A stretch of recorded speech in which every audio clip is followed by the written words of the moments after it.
오메가3는 홍삼과 더불어서 우리나라에서 가장 인기가 많은 영양제 성분 중 하나입니다. 우리 몸에 이로운 지방으로 알려진 불포화 지방산의 일종으로 흔히 오메가3로 통칭을 하지만 엄밀히 말해 오메가3는 단 하나의 성분을 지칭하는 말은 아닙니다. 오메가3에서 오메가는 마지막 끝을 의미하는 단어입니다. 불포화 지방산 중에서도 이 화학 구조상 이중결합의 위치가 끝에서 세 번째 탄소에 처음 나타나는 지방산을 통틀어 오메가3라고 부르는 것이죠.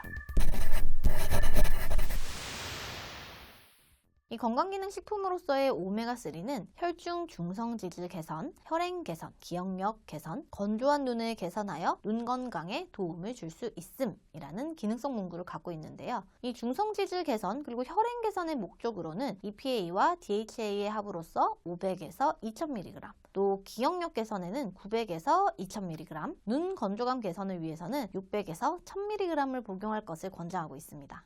실제로 오메가3를 함유한 제품을 자세히 보면 EPA 및 DHA로 표기가 되어 있는 것을 보실 수 있습니다. 오메가3는 건강기능식품으로 제품뿐만이 아니라 이 병원에서 처방을 통해서만 구매가 가능한 형태인 전문의약품의 형태로도 나와 있는데요. 전문의약품으로 사용되는 경우 적응증은 고중성지방혈증 환자의 중성지방 수치 감소를 위한 식이요법 보조제로 이 오메가3산 에틸에스테르의 형태로서 이 1일 2000mg의 복용이 권장되고 있습니다.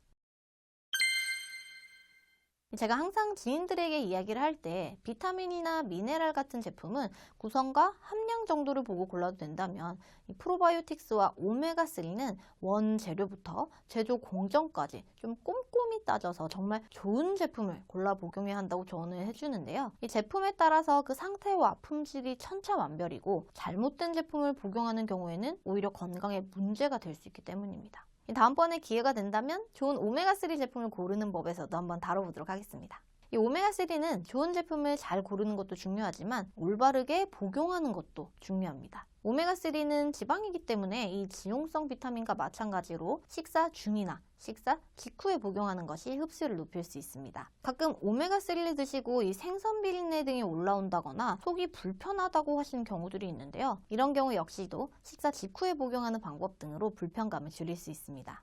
참고로 오메가3 복용 후에 역한 생선 비린내가 지속적으로 올라오는 경우에는 산패된 제품이나 저품질의 제품을 복용 중일 수 있으니 약사님과 한번 상담을 해보시길 권장드립니다. 오메가3 복용 시 신경 써야 할 또 한 가지는 바로 보관법입니다. 이 오메가3는 말씀드린 것처럼 기름이기 때문에요. 보관을 잘못하는 경우에 공기 중에 노출돼서 산패될 수 있습니다. 그래서 특히 큰 병에 여러 알이 들어가 있는 형태의 제품은 뚜껑을 반드시 잘 닫아주셔야 공기의 노출을 최소화해서 산패를 줄일 수가 있고요. 병은 갈색의 차광병에 든 제품이 이 빛에 의한 산화도 막아줄 수 있습니다. 이러한 이유로 좀 개인적으로는 장기간 드실 경우에는 나달식 진공 포장이 되어 있는 PTP 형태의 제품을 좀 더 권장드립니다. 또한 주의할 점은 이 오메가3가 중성지방의 수치를 내리는 데는 도움이 되는 것으로 알려져 있지만 나쁜 콜레스테롤이라고 하는 LDL 콜레스테롤 수치는 증가시키는 경우도 있습니다. 따라서 현재 LDL 콜레스테롤 수치가 높은 경우에는 오메가3 복용은 조심스럽게 접근하실 필요가 있겠습니다.